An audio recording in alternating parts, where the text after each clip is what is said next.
Joined now by Mehrabano Qureshi, a member of Imran Khan's PTI party, who joins me from Karachi. Good evening to you. We saw there our correspondent in Islamabad, protesters still out on the streets in the capital, tear gas being fired, and we understand live rounds. Describe the scene to us tonight in Pakistan. Good evening, Saima, and thank you for having me. Yes, so while your correspondent is in Islamabad, I want to say that this is true for across Pakistan. Every city in Pakistan, big or small, Islamabad, the capital, Rawalpindi, Karachi, Multan, Lahore, Peshawar, every city in Pakistan has faced this. We've had reports. Yesterday, we had more reports because there was greater connectivity. We were connected to people on Twitter. But today, Twitter is down in Pakistan. If you don't have a VPN, you don't have access to Wi-Fi, you don't have access to information. Unfortunately, this is also creating a lot more anxiety and a lot more chaos amongst the people.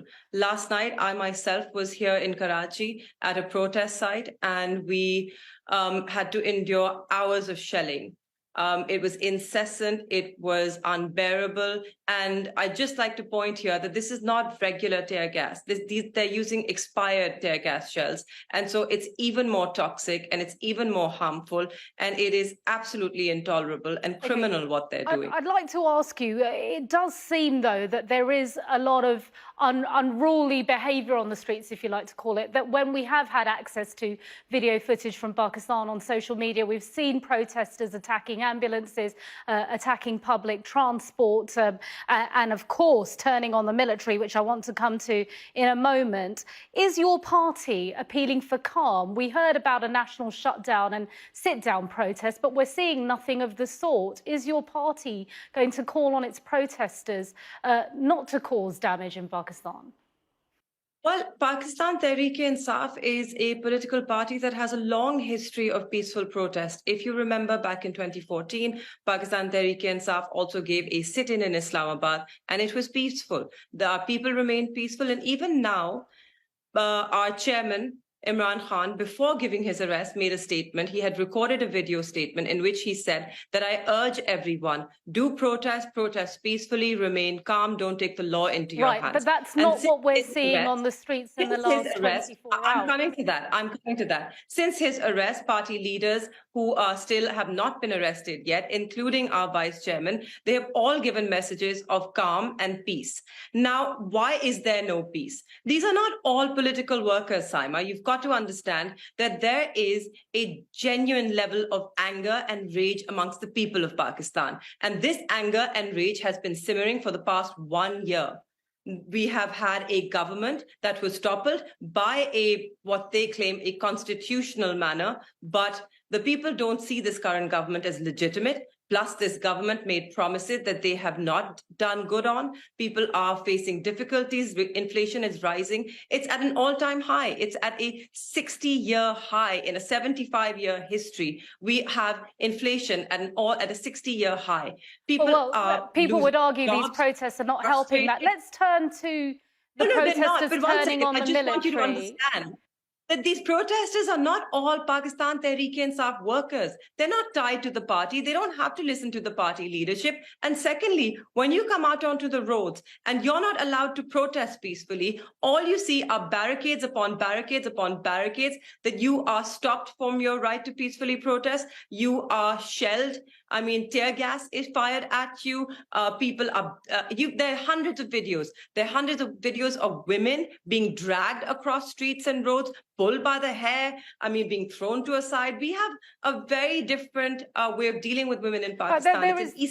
There is no denying that, and we've been reporting that here on Sky News. We've seen these pictures. While we still have time, Ms. Qureshi, I'd like to address the protesters, whoever they may be, PTI workers or average Pakistani citizens turning on military institutions. Now, I have covered Pakistan for almost 2 decades now. I've never seen anything like it. These are unprecedented scenes. The military have addressed this today, naming the evil, I'm going to read this, evil leadership of the party, saying that it was pre-planned, and that the what the eternal enemy of the country didn't manage in 75 years, Pakistan is almost 76 years old, this group has done it under a political cloak in the lust for power. Your reaction to what the military say there, and is this very much the PTI versus the military now in Pakistan? Well, you know, it's very interesting what you said. The press release itself is very interesting because, like you said, that these are unprecedented scenes. You've covered Pakistan, you've lived in Pakistan. You couldn't even imagine people speaking up openly against the military. And yet today you see people walking, like waltzing in. I wouldn't even say walking. They're waltzing into the GHQ headquarters. They're waltzing into the Corps Commander's house. You know, Saima, living in Pakistan, that these places are not easy to just walk into. So the fact that they face no resistance really does lead to a lot of questions. How did people walk into these areas so easily? It seems to me more like, yes, it was pre-planned, but not by us. It wasn't pre-planned by us. It seems that this was a script that was written, and this by the military, you're suggesting? Press, of course, absolutely, by the establishment, by the military, by the government, all of them together, in order to declare Pakistan Tehreek-e-Insaf a terrorist organization. Is that and what take you away are the fact predicting? that absolutely. Those have been the rumors. That's what they're trying for. That's what they're vying for. We have heard rumors today as well that a lot of the paperwork to declare Pakistan Tehreek-e-Insaf a terrorist organization are almost complete. And all things lead in that direction, especially this press release. So where is this heading then? And what's the ultimate end? Political cloak. Sorry? Where is this heading and what is the ultimate end? We have had countless analysts on Sky News over the last 24 hours, obviously many of them pointing out that it is sad that oftentimes Pakistan's political leaders who have a democratic right to rule, whether that be Benazir Bhutto or Imran Khan, often end up being jailed, exiled, as Nawaz Sharif and Shahbaz Sharif were themselves, or assassinated as Benazir Bhutto was. There clearly is a balance of power to be addressed in Pakistan, but where do you see all of this heading? Look, we don't see it heading. I mean, dark days ahead is what we see. We have been predicting this. We have been warning about this eventuality, but Imran Khan himself has been warning us about this eventuality. And what has he been asking for the last 1 year? He's just been saying that the current government does not have the mandate, A, to lead, and B, to make difficult decisions. And we can see them dithering on those decisions. So clearly, not only do they realize they don't have the mandate, they don't have the gumption to do it either. And so what we have now is an illegitimate government without any spine to take difficult decisions, without a mandate. And here we are asking for fresh elections.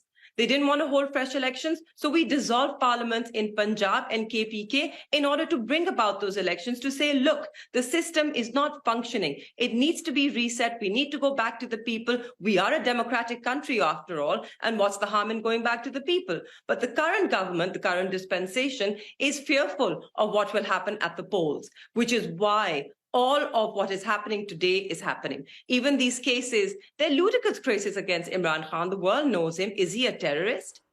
Is he somebody who is inciting mutiny and sedition? Because these are the kind of cases that are being filed against him. These are the FIRs that he is showing up for in courts across Pakistan. And today, what happened yesterday, it seems more like that this is a script written by the powers that be, the government, the civil administration, and the military, in order to embroil Pakistan Tehreek-e-Insaf in more litigation, in more cases, so that they stay completely confused, they stay completely focused on litigation, not able to push for elections, which is the need of the hour. We're going to have to leave it there. Mehrbano Qureshi from PTI, thanks very much indeed for joining us when I know a lot of your senior members of the party have been unable to. Thank you. Thank you. Thank you for having me.